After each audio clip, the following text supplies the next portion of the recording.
Hello friends, welcome back my YouTube channel. I hope आप सभी अच्छे होंगे। मैं आज आपके लिए एक और नई वीडियो लेके आई हूँ, जिसमें आज हम टैली के अंदर वॉचर्स में डेबिट नोट वॉचर्स के बारे में पढ़ेंगे। तो चलिए स्टार्ट करते हैं। आपके सामने यहाँ पे गेटवे ऑफ टैली की जो स्क्रीन है वो प्रेजेंट है। यहाँ वॉचर्स के अंदर ट्रांजैक्शन में वॉचर्स नज़र आ रहा है। मैं इसे यहाँ एंटर करती हूँ। अब एंटर करने के बाद आप यहाँ पे देखना है राइट साइड के बटन पे आपका F10 लिखा हुआ है, ठीक है। अदर वॉचर्स, आप F10 प्रेस करिए। जब आप प्रेस करोगे तो यहाँ पर आपको चेंज वॉचर टाइप का लिस्ट ओपन हो जाएगी, ठीक है। तो यहाँ पे वॉचर टाइप में से आप डेबिट नोट को सिलेक्ट कर सकते हैं, नहीं तो आप डायरेक्टली सेल की जो अभी स्क्रीन ओपन हुई थी बाय डिफ़ॉल्ट, आप यहाँ पे डायरेक्टली अगर आपको शॉर्टकट की याद थी ऑल प्लस F5 तो आप वहाँ से प्रेस करते ही आपका डेबिट नोट ओपन हो जाता। बट मैंने आपको स्टेप भी बता दिया, F10 से आप यहाँ से डेबिट नोट भी ले सकते हैं। ये आपका डेबिट नोट हो गया, ओके। सबसे पहले स्टार्ट करने से पहले डेबिट नोट के बारे में मैं आपको बता देती हूँ। देखिए, आप डेबिट नोट जो वॉचर का हम इस्तेमाल करते हैं ना, जो भी हमने परचेज करके उसको हम जब रिटर्न करते हैं, परचेज रिटर्न की जो भी हम लेनदारी करते हैं उसको जो हम रिकॉर्ड करते हैं वो डेबिट नोट के अंदर करते हैं। और रीज़न आपको कुछ भी हो सकता है रिटर्न करने का, कि आपका जो माल है वो सही तरीके से नहीं आया, आते आते डैमेज हो गया। किसी भी रीजन से आप क्या कर सकते हो, अपने माल को रिटर्न कर सकते हो। इन केस परचेज रिटर्न की बात मैं कर रही हूँ, ठीक है। तो आप उसमें डेबिट नोट करके उसकी ट्रांजेक्शन को रिकॉर्ड करोगे। और जो परचेज रिटर्न होता है जिसकी जो रिकॉर्ड की जाती है वो बुक्स ऑफ अकाउंट में आपकी होती है, ठीक है। और इसकी वैल्यू, जो परचेज रिटर्न की गुड्स की जो वैल्यू होती है वो डिडक्ट की जाती है आपके परचेज से। क्लियर है इतना। एंड आपके जो परचेज रिटर्न होता है जिसकी वजह से हम डेबिट नोट बनाते हैं, आपके परचेज रिटर्न 2 टाइप्स के होते हैं। एक आपका कैश परचेज रिटर्न और दूसरा आपका क्रेडिट परचेज रिटर्न। जैसे परचेज के थे 2, कैश एंड क्रेडिट, सेम ऐसे आपके परचेज रिटर्न के ही है, ठीक है। कैश परचेज से आप समझ जाएंगे कि जो भी आपने माल खरीदा है उसे खरीद कर जब आप वापस करते हो तो आपको यहाँ पे क्या करते हैं, आपको पैसा मिल जाता है। जब आपने माल खरीदा होगा, परचेज किया होगा और आप माल भिजवा रहे हो, किसी कारण से परचेज रिटर्न कर रहे हो, तो फिर आपका जो पैसा वो आपको मिल जाएगा। तो वो कैश रिटर्न आपको कहलाता है, आपको हाथों हाथ मिल जाता है, या तो फिर 1-2 दिन की जो भी छूट है वो आप मान के चलते हैं, ठीक है। क्रेडिट परचेज में क्या, रिटर्न में क्या होता है, जहां पर आप क्या करते हो, जो भी खरीद आपने जो भी परचेज किया उसकी जो आप रिटर्न कर रहे हो उसकी डेट्स को लेके कि ठीक है आपने उधार पे तो लिया ही लिया था, फिर आप रिटर्न भी कर रहे हो, तो बाद में या कभी भी आप आपस में डील करके क्या करते हैं, उसको रिटर्न करते हैं। उनके जो भी सेटल किया जाता है वो बाद में किया जाता है। उस परचेज रिटर्न की जो भी ट्रांजैक्शन, जो भी सिचुएशन होती है उसको बाद में एडजस्ट किया जाता है, ठीक है। तो ये आपके 2 हो गए, cash purchase return and credit purchase return. मैंने यहाँ पे इसके बारे में बता दिया। अब आती हूँ मैं क्रेडिट के यहाँ पर आपके के बाद क्रेडिट परचेज रिटर्न के बाद आपके डेबिट नोट पे। यहाँ डेबिट नोट पे आप देखना, आपके ना यहाँ जैसे कि मैंने परचेज में मोड दिखाए थे कि परचेज के कितने मोड होते हैं, ऐसे आप डेबिट नोट के देखना। यहाँ पे मैंने यह किया, 3 मोड इसके भी होते हैं। Item invoice mode, accounting invoice आपका होता है एंड एज वॉचर होता है, ठीक है। एज वॉचर वही आपका डेबिट क्रेडिट, अकाउंटिंग आपका सर्विसेज एंड देन फिर आपका आ जाता है आइटम इनवॉइस मोड जो आपके गुड्स को लेकर होते हैं। आई होप इतना आपको क्लियर होगा। तो अब मैं डायरेक्टली आपको यहाँ पे क्या करूँगी, ट्रांजैक्शन करके दिखाऊंगी। तो मैं स्टार्टिंग से करूँगी कि पहले मैं क्या कर रही हूँ, पहले यहाँ मैं एक परचेज करूँगी, एक प्रोसेस वाइज चलूँगी, पहले माल खरीदूंगी फिर उसके बाद रिटर्न करूँगी, ठीक है। तो हम स्टार्टिंग से करते हैं। तो राइट साइड पे आपका यहाँ पे लिखा है F9 परचेज। तो पहले मैं F9 करके परचेज करूँगी। तो जो भी मेरी डेट है उस डेट को देख लेते हैं। मेरी डेट क्या है, F2। अक्के मैं 2 तारीख रख लेती हूँ। फिर यहाँ पर मैं यहाँ पे लिख लेती हूँ अपना सप्लाई इनवॉइस नंबर। मान लीजिए मेरा सप्लाई इनवॉइस नंबर है ASS/06, ठीक है। 6 वॉचर नंबर है इसलिए मैंने यहाँ पे क्या लिख दिया, 06 करके कर दिया है। फिर अब यहाँ पे हम लेंगे यहाँ पे पार्टी का नाम। जो भी हमारी पार्टी है। अब मैं आपको क्वेश्चन बता देती हूँ क्या है कि आपकी जो ये कंपनी है Priya software private limited company purchase the following stock item from Ankit stationery store, ठीक है, ऑन क्रेडिट बेसिस पे एंड देन सप्लाई नंबर के साथ। और कुछ स्टॉक है जैसे आपके पायलट पेन है, सैलो बटरफ्लो है, फ्लेयर पीच पेन है, क्लासमेट और ऑक्टेन का पेन है, ठीक है। हम इसके साथ यहाँ पे क्या करेंगे, डील करेंगे। तो सबसे पहले आपको यहाँ पार्टी का नाम लेना पड़ेगा कि पार्टी है या नहीं है। तो यहाँ पे हमारी पार्टी नहीं है, हम यहाँ से डायरेक्टली क्रिएट कर लेते हैं। या तो आप यहाँ से करिए, नहीं तो मैंने आपको बताया ऑल्ट सी करके आप डायरेक्टली लेजर बना सकते हैं, नहीं तो ऑल्ट जी करके क्रिएट मास्टर पे जाके लेजर सेलेक्ट करके तब आप बना सकते हैं, ठीक है। बट मैं यहीं से डायरेक्टली बना रही हूँ। तो हम बनाते हैं यहाँ पे अंकित स्टेशनरी, आपका फिर स्टेशनरी आपका हो गया स्टोर, ठीक है। ये मैंने यहाँ पे बना दिया, देन एंटर किया। और यहाँ पे आपको लेना है सन्ड्री क्रेडिटर, आपका हो गया, मैंने लिया, एक्सेप्ट किया, यहाँ पे मैंने एक्सेप्ट कर दिया, ठीक है। अब हमारा आता है रिसिप्ट का। यहाँ पे रिसिप्ट वाली डिटेल्स को अभी आप फिलहाल ऐसे ही रखेंगे, कोई भी चेंजेस आप नहीं करेंगे क्योंकि बाकी डिटेल नहीं है। ध्यान रखना मैं ये आइटम इनवॉइस मोड पे बना रही हूँ। आगे बढ़ते हैं, ये हमारा हो गया। एंड देन अब यहाँ पे हम स्टॉक लेते हैं। जैसे मैंने यहाँ पे ले लिया पायलट का, ले लिया, गोडाउन मैंने यहाँ डेली ले लिया, देन क्वांटिटी मान लीजिए मैं 30 ले लेती हूँ, रेट मैं 50 का पेन दे देती हूँ, एक पेन। आगे बढ़ते हैं, ये आपका परचेज है तो आपको परचेज सेलेक्ट करना पड़ेगा।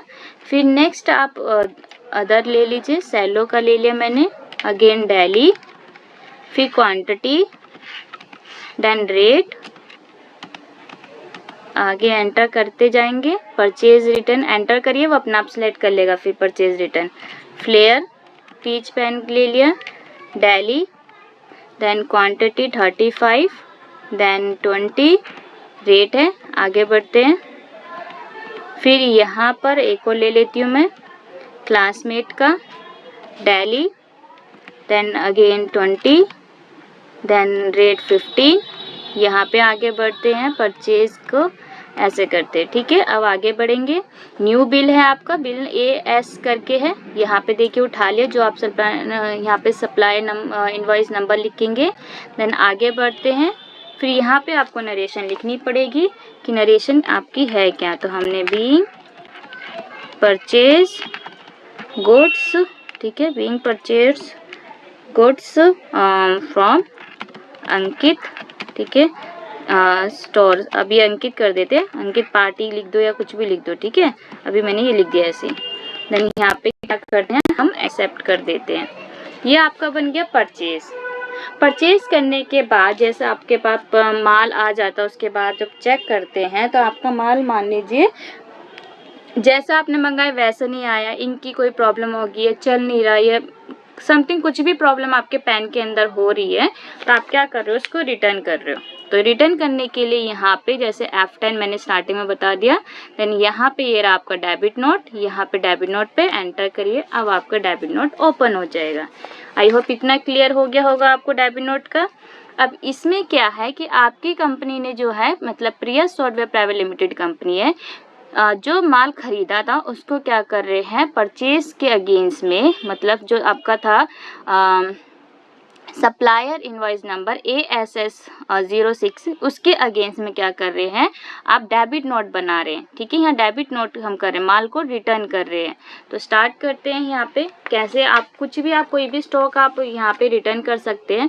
यहाँ सबसे पहले एक बार मैं F12 करूँगी, F12 करके पहले से हम शो मोर को यस कर देते हैं। मैंने यहाँ पे यस किया, देन यहाँ पे चेक कर लेती हूँ मैं, लेट मी चेक, हाँ ये रहा, ठीक है। इसकी मैं बात कर रही थी, एक बार ये जरूर चेक कर लेना कि आपका प्रोवाइड ओरिजिनल इनवॉइस डिटेल जो है वो यस है या नहीं है। तो मेरा यस है, मैंने एक्सेप्ट कर लिया। अब यहाँ पर आपको मोड जरूर देख लेना, आपका मोड कौन सा है, आइटम इनवॉइस मोड आपका होना चाहिए, ये मैंने ले लिया। अब आपको क्या करना है, यहाँ पे सबसे पहले अपना पार्टी का नाम डालना है, ठीक है, जो भी आपकी पार्टी थी। तो यहाँ हमारी क्या थी, अंकित करके था, तो ये रहा अंकित, यहाँ पे मैंने ले लिया।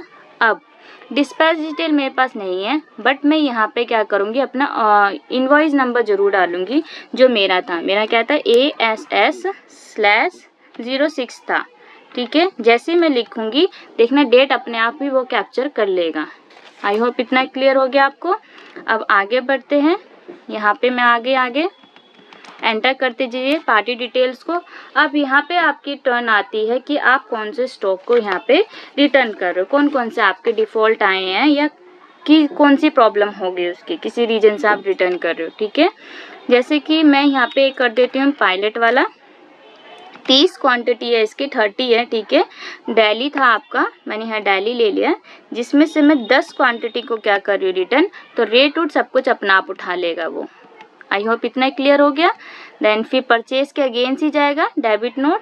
देन फिर एक और कर देती हूँ, मैं प्लेयर का कर देती हूँ। 35 क्वांटिटी है इसकी, जिसमें से मैं डेली गोडाउन का 35 15 रिटर्न कर देती हूँ, रेट अपना आप उठा लेगा। ठीक है, देन फिर उसके बाद यहाँ पे अगेंस्ट परचेज, फिर अगेन मान लीजिए एक और कर देती हूँ, क्लास में 20 है, डेली 6 क्वांटिटी कर रही हूँ, देन 15 रेट के बेस पे उसने उठा लिया।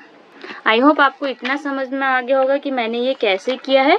अब मैं आगे बढ़ती हूँ, अगेंस्ट परचेज रिटर्न, देन फिर आगे बढ़ते हैं। यहाँ पे अब आपकी बारी आएगी, देखना बाय डिफॉल्ट उसने अगेंस्ट में उठा लिया डेबिट नोट का, क्योंकि जब हम नया बिल बनाते हैं तो हम क्या करते हैं, वहाँ पे नए बिल बनाने पे न्यू रेफरेंस सेलेक्ट करते हैं, लेकिन आप परचेज के अगेंस्ट में ही तो माल रिटर्न कर रहे हो ना, और वहाँ पे हमने ओरिजिनल नंबर भी डाला था। ओरिजिनल नंबर मीन्स आपने वहाँ पे परचेज का इनवॉइस नंबर डाला था कि किस इनवॉइस सप्लायर के नंबर आप क्या कर रहे हो, अगेंस्ट में डेबिट नोट बना रहे हो। तो आप अगेंस्ट सेलेक्ट करना, तो यहाँ पे आपकी ना लिस्ट आ जाती है, अगर आपके कई सारे पेंडिंग बिल्स होते हैं तो आपको उसमें से सिलेक्ट करना पड़ता है, बट हम अभी हमारा एक ही है, तो मैं जो मेरा पेंडिंग है जैसे AS06 वाला, तो मैं इसी को ही सिलेक्ट करूँगी। ये मैंने सिलेक्ट किया। 890 का मेरा यहाँ पे अगेंस्ट बन रहा है परचेज का। ठीक है, देन यहाँ पे आप लिख देंगे नरेशन बीइंग गुड्स रिटर्न। ठीक है, और टू यहाँ पे आप लिख देना अंकित करके। ठीक है, एंटर किया। पूरे आपको प्रॉपर लिखना है समझने के लिए। देन यहाँ पे मैं इसे एक्सेप्ट कर दूंगी। ये आपका होता है परचेज करके माल को आप कैसे रिटर्न कर रहे हैं, ये चीज़ का ध्यान रखना है। ये आपने कर दिया। देन अब आपकी बारी आती है इसके कि आपका जो यहाँ पे डेबिट नोट बना है उसका इफेक्ट कहाँ कहाँ पे पड़ता है, कहाँ कहाँ उसकी एंट्री कैप्चर की जाती है। तो जैसे कि आपका जो टैली के अंदर एंट्री जो रिकॉर्ड होगी वो आपकी लेजर वॉचर्स में होगी, इसके डेबिट नोट रजिस्टर पे होगी, प्रॉफिट एंड लॉस में होगा, स्टॉक समरी में होगा। तो चलिए देखते हैं। यहाँ पे Alt G करती हूँ मैं सबसे पहले। यहाँ पे लिखती हूँ लेजर वॉचर, मैंने लिखा ये रहा लेजर वॉचर। एंड देन यहाँ पे आप सिलेक्ट करोगे पार्टी। ठीक है, अंकित स्टेशनरी ये रहा आपका, मैंने यहाँ पे सिलेक्ट किया। तो अब आप यहाँ पे देख सकते हैं, कह रहा है कि परचेज अकाउंट है आपका, परचेज पहले आपने बनाया था यहाँ पे, देन उसके बाद आपने उसके अगेंस्ट में डेबिट नोट बनाया, इतने का परचेज है, इतने का डेबिट नोट है, तो आपका क्लोजिंग बैलेंस इतना है। बात समझ रहे हो आप? यहाँ पे मैं क्या समझाना चाह रही हूँ कि इसका मतलब इन्वेंट्री जो आपकी है यहाँ पे डिक्रीज हुई है। Inventory in hand will decrease as the goods are send to the supplier as purchase return. ठीक है, यहाँ पर आपका रिटर्न करने पे अब आपके पास इतने की परचेजिंग है फिलहाल के लिए। ठीक है, अब एंटर भी करोगे तो आप यहाँ पे डिटेल भी देख पाओगे कि कौन कौन से स्टॉक आपने खरीदे थे, फिर कौन कौन से आपने रिटर्न भी करे हैं। ये हो गया आपका। देन इसका एक फुल नेविगेशंस भी मैं बता देती हूँ बाहर आके गेटवे ऑफ टैली पे। जैसे कि यहाँ पे गेटवे ऑफ टैली पे मैं आई, डिस्प्ले मोर पे आ गई, डी भी प्रेस करोगे तो भी चल जाएगा। देन यहाँ पे आपको आना है अकाउंट्स बुक पे। अकाउंट्स बुक पे आगे मैं, देन यहाँ पे आपका लेजर लिखा हुआ है, तो यहाँ से अगेन आप सिलेक्ट करोगे, वही पेज ओपन होगा जो Alt G करके आपको ओपन हुआ था। मैंने फुल नेविगेशन आपको बता दिया है। देन अब आप ऐसे ही क्या कर सकते हैं, देखिए यहाँ पे आपका डेबिट नोट रजिस्टर भी है। ठीक है, डेबिट नोट रजिस्टर देखिए, अप्रैल मंथ की एंट्री दिखा रहा है। ये रहा आपका डेबिट नोट, एक डेबिट नोट बना है तो वही एक डेबिट नोट आपको दिखा भी रहा है। एंटर करोगे तो उसका वॉचर्स ही आपका लास्ट में ओपन हो जाएगा। फिर हम एक और देखते हैं आपका स्टॉक समरी। तो स्टॉक समरी आपका बाहर ही है, ये रहा आपको स्टॉक समरी, यहाँ पे एंटर करिए। देन स्टॉक समरी में अब आपको स्टॉक वाइज देखना है, तो यहाँ पे F5 लिखा हुआ है, F5 पे एंटर करिए। अब आप स्टॉक वाइज देख सकते हो, ठीक है। जैसे हमारा क्लास ऑक्टेन का था तो मैंने यहाँ पे एंटर किया, देन अगेन एंटर करूँगी तो उसी का दिखा देगा क्लासमेट का कि डील क्या क्या करी थी आपने, कि अंकित स्टोर से पहले परचेज किया था, फिर उसके बाद उसको हमने रिटर्न भी कर दिया। तो हमारे कितने क्लोजिंग बचा है, 14 बचा है। आई होप आपको समझ में आ गया, क्योंकि अभी मैंने इसकी कोई आउटवर्ड नहीं करी है जो खरीदा है, सिर्फ खरीद के उसके बाद उसको वापस कर दिया है। इस चीज़ का ध्यान रखना। फिर इसके बाद अब देख लेते हम एक बार अपना profit and loss, and then Alt F5 full detail के लिए। यहाँ से आप देख सकते हैं आपका जो भी है, ठीक है। ये रहा आपका क्लोजिंग स्टॉक कितना है, क्या क्या जो भी फैक्ट आपका पड़ता रहेगा वहाँ पे ये दिखाते रहेंगे आपके। देन फिर आपका बैलेंस शीट एक बार चेक कर लेते हैं। ये रहा आपका, ठीक है। यहाँ पे सन्ड्री क्रेडिटर हमने जैसा भी बनाया है उसका भी फैक्ट पड़ा होगा, ठीक है। तो आप यहाँ पे सारी चीज़ें देख सकते हैं। तो ये आपको रिपोर्ट्स को एनालाइज करना आना चाहिए कि आप कैसे अपनी रिपोर्ट्स को एंट्री करने के बाद उसकी एंट्री कहाँ का रिकॉर्ड होती है टैली में, वो पता होना चाहिए। ऑल जी से तो सब कुछ मिल जाता है, लेकिन फुल नेविगेशंस मैं आपको साथ साथ बताती हूँ ताकि आपको ये वो याद रहे। और शॉर्टकट की ज़रूर याद रखना, ठीक है। जो शॉर्टकट की साथ में दे रखी है अगर आप थोड़ा याद करके चले तो आपको अच्छा भी है, वैसे आप प्रैक्टिस करते रहेंगे तो आपको ऑटोमेटिकली वो याद भी हो जाते हैं। आई होप आपको ये आज का जो कंसेप्ट है डेबिट नोट का समझ में आ गया होगा। जो नेक्स्ट मेरी जो कमिंग वीडियो रहेगी वो आपके वॉचर्स के अंदर ही F10 में आपका जो रहेगा वो क्रेडिट नोट रहेगा। क्रेडिट नोट वॉचर्स के बारे में मैं नेक्स्ट वीडियो में आपको समझाऊंगी कि कैसे आप क्रेडिट नोट बनाते हैं। पर इतना ध्यान रखना, परचेज के केस में आपको अगर माल रिटर्न करना है तो आप डेबिट नोट ही बनाएंगे, ठीक है। अगर आपको मेरी वीडियो पसंद आ रही है, समझ में आ रही है और अच्छी लगी तो प्लीज़ मेरे चैनल को लाइक एंड सब्सक्राइब ज़रूर करें, and other students and people के साथ ज़रूर शेयर करें। तब तक के लिए bye bye and take care.